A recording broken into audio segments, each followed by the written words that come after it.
Ce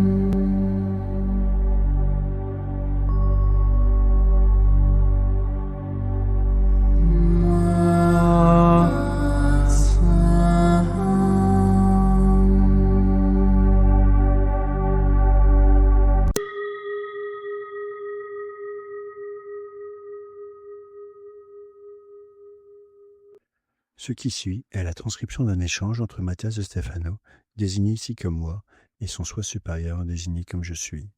Dans cette capsule, la voix masculine incarnera le moi, tandis que la voix féminine représentera le je suis. Cette conversation, intitulée « Graine », a été réalisée le 10 juillet 2021. Nouvelle lune en Cancer. 6 mois profonds s'ouvrent. Le chemin du dragon. Laisse-moi te raconter cette histoire. On raconte que lorsque Dieu, l'Esprit universel, créa ce monde, en séparant le feu de la terre de l'eau et l'eau de l'air, il permit l'apparition du firmament et le développement de la vie. Mais cette vie avait une origine, un 5e élément, la graine. Celle-ci fut placée au milieu des 4 éléments, soutenue par la terre, animée par le feu, nourrie par l'eau et acclamée par l'air. Cette graine commença à germer, étendant ses racines à travers le monde entier et recouvrant la surface de ses branches. De celles-ci, des millions de feuilles embellirent le monde, éveillant la vie dans chacune de ses fleurs, qui donnèrent des fruits et sémèrent de nouvelles graines. Cette graine originelle fut la source de l'arbre de vie. De ses racines et de ses branches surgirent toutes les espèces, chacune des créatures vivantes. Au fil du temps, l'expérience de chaque espèce apportait de nouveaux nutriments à cet arbre, qui allait devenir l'arbre de la sagesse. Le gardien de cet arbre était une étrange créature, dont le corps était composé de diverses parties d'autres animaux. Le dragon. Des pattes de félin, un corps de serpent, des écailles de poisson, une crinière de cheval, des plumes d'oiseau, des ailes de chauve-souris, un visage de lézard. De nombreuses parties changeaient, comme si chaque jour il prenait l'attribut d'un nouvel être, qu'il soit végétal ou animal. Tous respectaient sa force, car c'était la seule créature qui faisait partie de toutes les autres. Elle incarnait l'unité de tous les potentiels de la nature libre. C'est alors que naquit le premier humain, et avec lui, la quête de la compréhension du sens, de la raison d'être. Mais c'était un jeune animal. Il y avait encore beaucoup à apprendre sur lui-même avant de pouvoir comprendre tout le reste. Le dragon vit que l'humain avait les qualités pour être comme lui, pour réveiller ses potentiels comme aucun autre animal n'y était parvenu jusqu'alors. Il s'approcha donc de lui. Une jeune femme était allongée au pied des racines du grand arbre, en quête d'un but. Le dragon murmura depuis les branches de l'arbre. « Je sais ce qui te fera découvrir le but de ta vie, mais pour cela, tu dois connaître le but de la vie. » Il lui proposa de goûter aux fruits qui renfermaient le potentiel divin. Et ce faisant, un nouveau monde s'ouvrit à ses possibilités. Alors, le dragon lui dit « Laisse-moi te montrer ce que tu ne peux voir qu'avec ton cœur. » La force du dragon pénétra la jeune femme, la faisant s'embraser dans un orgasme sans pareil. Kundalini. En s'agitant en elle, le dragon enflamma chacun des fruits de l'arbre à l'intérieur de la femme et la bénit en lui donnant la capacité de mettre au monde des garçons et des filles qui porteraient cette sagesse en eux et qui, un jour, par le plaisir de vivre, pourraient s'en souvenir, la découvrir et s'en nourrir. Mais Que s'est-il passé? la femme raconta cela à son ami, qui fit de même, mais cette fois-ci sans la permission du dragon. En ressentant la grandeur du monde, l'homme commença à en comprendre les faiblesses et se consacra à le dominer. C'est ainsi qu'il apprit à conquérir chaque espèce et à s'élever au-dessus de toutes en tant que roi. Cela a mis le dragon en rage, scandalisé, et il s'est mis à virevolter à l'intérieur de leur corps, détruisant les fruits, Les chakras. sémant le chaos à l'intérieur, générant la confusion, la perdition. Cela a conduit le dragon à se transformer en une créature malveillante, diabolique. Le serpent de l'arbre. Et tous les humains furent condamnés à vivre dans un chaos intérieur constant. relégués à vivre au gré de leurs émotions, leur potentiel, son but. Dans cette histoire, tu peux comprendre ce que signifie affronter le dragon. Je vis cette dernière semaine du chemin Je suis comme un deuil, car c'est ce que représente pour moi le chemin du dragon. Raconte-moi. La terre est ce grand arbre de vie dont les fruits se trouvent dans certains lacs le long de ces chaînes de montagnes. Ces montagnes se rejoignent sur le sentier que nous appelons le chemin du dragon ou Kundalini planétaire. J'ai toujours su que je devais parcourir ce chemin, mais chaque fois que je m'y suis lancé, des événements tragiques se sont produits. Une semaine après l'avoir entamé en 2017, ma grand-mère est décédée d'un cancer et je regrette toujours de ne pas être resté à ses côtés au moment de son départ. Au lieu de cela, je suis resté à peindre des tableaux représentant les nœuds planétaires pour les offrir aux personnes qui allaient entamer avec moi le chemin du dragon. Ce que j'ai failli refaire ce mois-ci, mais j'ai refusé de le faire en raison de ce que cela suscitait en moi. Je peignais contre la montre pour terminer une œuvre que je devais remettre à des membres du réseau, alors que ma grand-mère était hospitalisée. Je peignais 3 tableaux, puis j'allais lui rendre visite. Je revenais et j'en peignais d'autres. Je n'étais pas à 100% auprès d'elle comme j'aurais dû l'être, à cause de ma mission. Puis, je suis parti accomplir cette tâche, affronter le chemin du dragon en abandonnant ma famille avec ma grand-mère dans cet état. J'ai laissé les miens, mes oncles, ma mère, avec ma grand-mère en agonie. J'ai eu l'impression de l'avoir abandonné. Je les ai abandonnés. Quelques mois plus tard, j'ai échoué. Je me suis effondré. Je n'ai pas réussi à aller jusqu'au bout de ce chemin.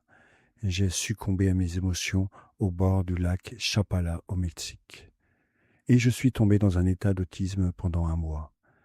C'est là que nous avons organisé la veillée funèbre de ma grand-mère, en famille uniquement, lors d'une cérémonie naturelle, sans prêtre ni religion, au cours de laquelle j'ai prononcé quelques mots. Puis nous avons planté un arbre avec ses cendres dans les racines.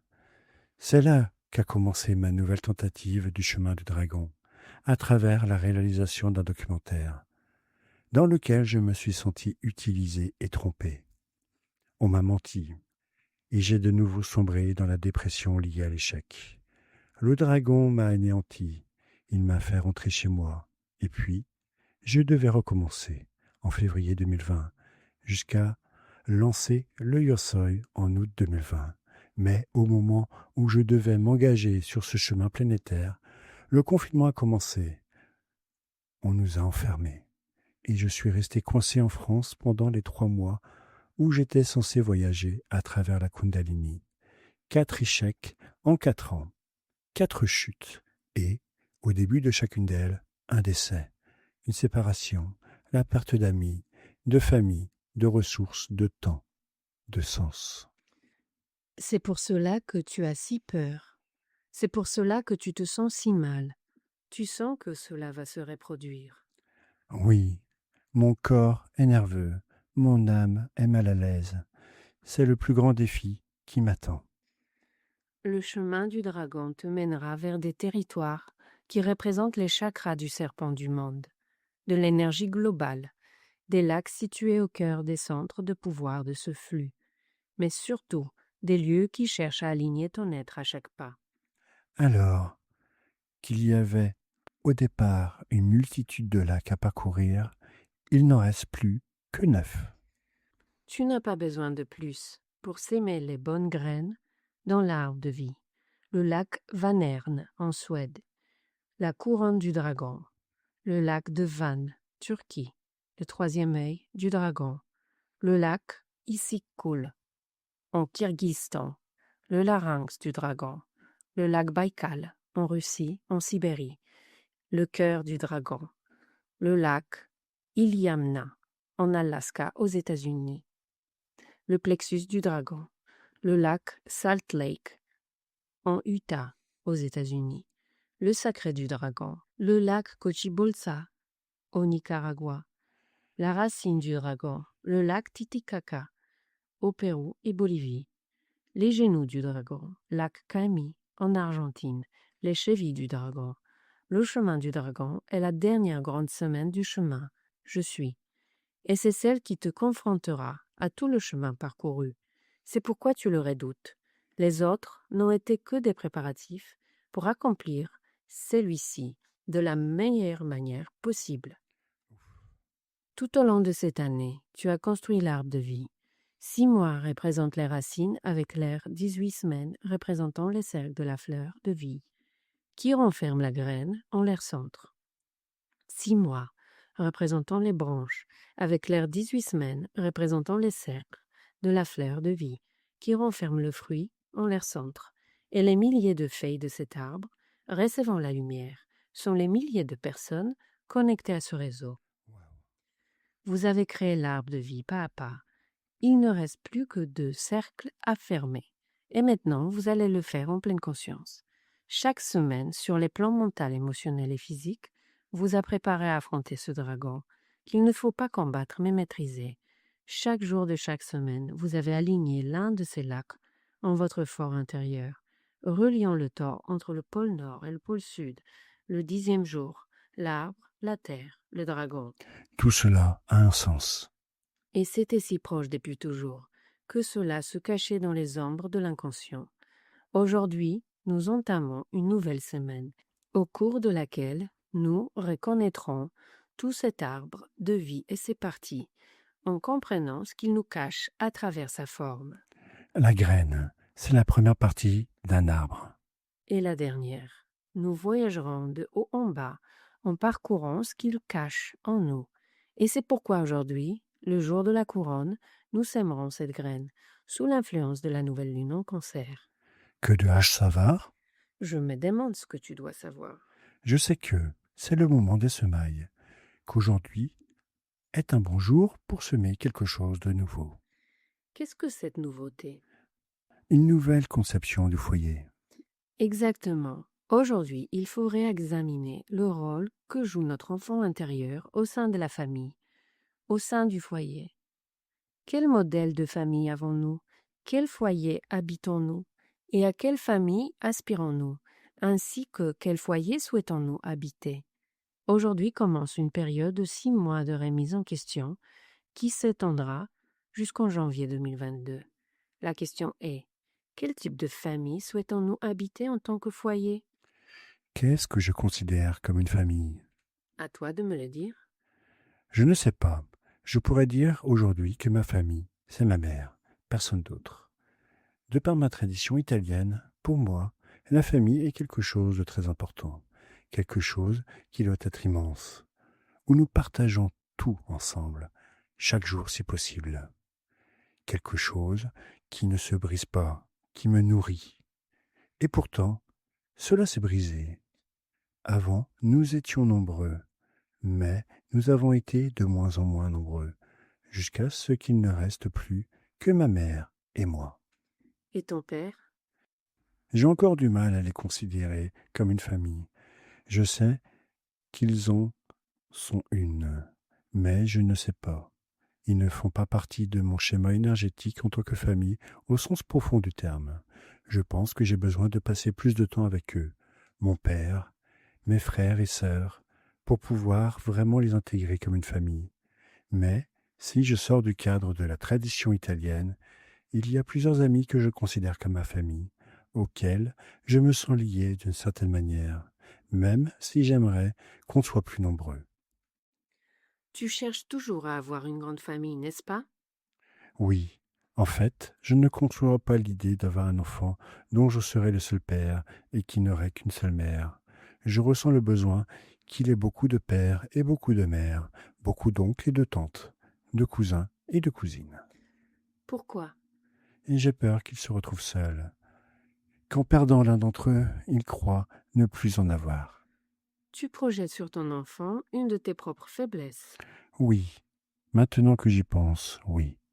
Tu te sens sans protection, tu crains que la même chose se reproduise. Que parce qu'on n'a qu'une seule tante et qu'on la perd, on se retrouve sans tante. Que parce qu'on perd une grand-mère, on se retrouve sans grand-mère. Que parce qu'on n'a pas de père, on se retrouve sans père. Oui. Quel genre de famille as-tu? J'avais une famille très dépendante, très attachée. Nous dépendions les unes des autres. Et cela ne nous rendait pas libres, hein. Cela ne nous rend pas libres. Ma mère et moi travaillions dans la même entreprise, au même poste. Et cela nous prive du temps d'être mère et fils. Nous sommes associés avec la vision d'une mère et de son fils. Ma mère défend et veille sur mes intérêts, et je mène des projets en agissant de manière enfantine. Ah bon? Alors, quand quelque chose ne me plaît pas dans l'entreprise, je me comporte comme un enfant qui fait un caprice. Et ma mère, en tant que maman, m'envoie dans ma chambre. C'est normal dans toute entreprise familiale, je suppose. C'est normal partout dans le monde et surtout dans les projets communs. J'ai besoin qu'elle soit ma maman. J'ai besoin d'être un fils. Je ne veux pas perdre ça aussi, comme j'ai perdu tout le reste. Alors, c'est ça la famille que tu souhaites? Je veux fonder une famille, mais pas une famille typique. Je sais que je veux être père, mais pas mari, plutôt ami. Je veux avoir un enfant et que mon enfant ait une mère, mais pas ma femme. Je veux que nous soyons libres l'un par rapport à l'autre, sans dépendance émotionnelle, autre que l'amour inconditionnel de l'amitié et d'un nouvel être humain. Je veux que mon fils appartienne au monde. Je veux appartenir au monde. Je veux pouvoir rentrer chez moi et serrer ma mère dans mes bras. Pas une associée avec qui discuter des ressources. Je veux que nous soyons heureux, que nous menions des projets tous ensemble, sans que nos liens dépendent de ces projets. Je mélange tout, comme toujours. C'est moi qui insère un voyage de conscience au milieu du deuil de ma grand-mère. C'est moi qui me lance dans une mission planétaire alors que ma mère est gravement malade. C'est moi qui choisis de partir pour un projet alors que la famille se désagrège. C'est moi qui choisis d'être seul alors que ce que je désire le plus, c'est d'être accompagné. C'est moi qui m'éloigne frivolement alors que je veux que nous soyons ensemble. C'est lui qui se crée des ennemis pour pouvoir satisfaire les caprices de l'enfant intérieur. Oui, Tu crains qu'affronter le dragon ne te fasse retomber dans la fuite devant ce que tu dois vraiment faire dans ta vie. oui. Quel est ton foyer? Je ne sais pas, je n'ai pas de foyer. Et tu veux en avoir un, n'est-ce pas? Oui, aujourd'hui, j'ai fait un cauchemar dans lequel il y avait un quartier où chaque maison ressemblait à une chambre d'hôtel, et dans chacune d'elles se trouvait un foyer. Celui de mes amis, de leur famille, la maison de ma mère. Tous étaient là. Mais je n'étais dans aucune d'entre elles. J'allais de l'une à l'autre, et je devais me déplacer en cachette, car il y avait une bande de gangsters qui, à la tombée de la nuit, commençaient à rôder dans les rues, essayant de s'introduire dans les maisons pour voler. Et parfois, ils laissaient un mort derrière eux. Et j'allais de maison en maison pour m'assurer que tout le monde allait bien. J'allais même en volant pour échapper aux malfrats. C'était un rêve angoissant, mais je me suis rendu compte qu'il n'y avait aucun endroit que je pouvais appeler chez moi. Quel est ton chez-toi? Dis-le-moi sans réfléchir. La terre, partout, tous les endroits. Mais tu ne te sens pas chez toi partout. Je me sens chez moi dans les pays du nord de l'Europe. Mais le fait que je m'y sente à l'aise ne signifie pas que ce soit mon chez-moi. En réalité, je n'ai pas de chez-moi. C'est la tâche d'aujourd'hui. Planter la graine d'un nouveau chez-moi où ton enfant intérieur se sent heureux, où tu puisses faire tout ce que tu aimes. Un refuge pour ton être au sein du monde. Mais j'ai essayé. Oh non, ce que tu as fait, c'est chercher un foyer qui conviendrait à tout le monde, pour le projet, pour la mission, pas pour toi. Le cancer n'est pas un signe ouvert sur le monde. Souviens-toi, c'est le monde intérieur, l'enfance, les désirs de la famille. Quelle idée as-tu en tête? Je veux avoir un lieu naturel sur chaque continent, un espace à moi, avec une petite maison sur chacun d'entre eux, minuscule, de celles qui sont transportables à différents endroits, en Écosse, en Nouvelle-Zélande, en Argentine, aux États-Unis, en Espagne, en Italie, en Égypte. Mon rêve est de pouvoir avoir des racines tout en restant nomade, vivre libre et pouvoir rentrer chez ma mère pour être son fils. Ferme les yeux et pense aux émotions qui surgissent de cette idée qui s'étend depuis le sommet de ta tête. Je vois cette expansion, je vois ces foyers, ces forêts, ces rivières, ces lacs, la mer, je me vois partout. Je me vois voyager avec ma famille, avec ma mère, avec mes frères et sœurs, avec mon fils et sa mère, avec mes amis. Profiter de mon foyer qui s'étend à travers le monde. Que ressens-tu? Je me sens piégé. Ah ah, Je me sens piégé dans l'idée que d'autres ont décidé de ce que doit être un foyer pour moi, que je projette moi-même l'idée de foyer à travers celle des autres. Je me sens piégé dans ma mission, dans mes objectifs, comme si je n'avais pas de temps pour moi, pour mes propres affaires. c'est pour ça que tu manques d'air. Oui, j'ai du mal à respirer, ça me stresse, parce que je crée des milliers de projets pour pouvoir m'échapper de celui dans lequel je me trouve. Ah, Je ne peux pas profiter de la vie parce que je suis prisonnier de l'idée d'obtenir ce que je ne possède pas, un foyer, une famille. tu te souviens de ce qu'on t'a dit une fois à propos du moment où le chemin, je suis, commencerait vraiment pour toi? Non, Ah, quand tu auras un enfant, tu t'en souviens? j'ai toujours cru que le projet, c'était mon fils. Non, ton fils, c'est le projet, c'est lui qui guide tes pas aujourd'hui, depuis la 5e dimension. C'est le guide de tes guides, et c'est pourquoi il est le projet de tes projets. Quand il s'incarnera ici, il incarnera tout dans la matière. J'ai peur d'être père. De perdre ta liberté? Oui. Oh non, crois-moi, tu la gagneras. D'où vient cette peur d'être père? De l'abandonner, comme le mien l'a fait avec moi. En prendre conscience, c'est le premier pas. C'est ainsi que l'on commence à s'aimer une nouvelle humanité. C'est la phrase que j'ai donnée à la Fondation Arsayan. Et c'est la phrase qui commence aujourd'hui. La sémence de quelque chose de nouveau, d'une nouvelle conception du foyer, d'une nouvelle conception de la famille. Ressens les émotions qui coulent à travers ta couronne. Laisse le vent emporter les graines depuis son lit. Qu'elle féconde de nouveaux territoires et diffuse de nouvelles visions. La question est, veux-tu que cela arrive? Tu sais, maintenant que tu en parles, je découvre une douleur enfouie liée à cela. Laquelle? Depuis que nous avons créé la Fondation Arsayan, j'ai l'impression que ma vie est scindée en deux, comme si j'étais quelque chose à part, séparée, et pourtant dépendante de l'institution. J'ai l'impression que, tout au long de ces années, au lieu que l'institution me soutienne, c'est moi qui l'ai soutenue, et cela m'a éloigné de ma famille, m'a même fait perdre une partie de celle-ci, et m'éloigne de ma mère. J'ai souvent pensé à la fermer, car cela me semblait être un fardeau émotionnel. Entretenir financièrement une institution coûte très cher, d'autant plus dans un pays comme l'Argentine, si instable. Du coup, tous les efforts étaient davantage consacrés à la maintenir à flot qu'à m'aider à accomplir ma mission. Nous avons décidé de recruter des membres donateurs, mais les dépenses ne cessaient d'augmenter. Cette année, je me suis consacré à faire tourner le réseau gratuitement pendant toute une année, en effectuant des voyages pour poursuivre mon chemin, car la fondation n'arrivait pas à couvrir mes frais à l'étranger, avec les membres dont elle dispose. Je me suis demandé à plusieurs reprises quel était l'intérêt de traîner quelque chose qui ne faisait que m'éloigner des miens et m'empêchait réellement de mener à bien mes projets. Bien sûr, c'est une question plus institutionnelle. Il est important qu'elle existe pour que le message me transcende de manière plus puissante. Mais jusqu'à quel point? Tu es encore en train de s'aimer la graine. Les Arsaïans sont encore en train de découvrir ce que cela signifie d'être Arsaïen. La raison n'a pas encore germé, car tu n'es pas encore entier dans ton cœur.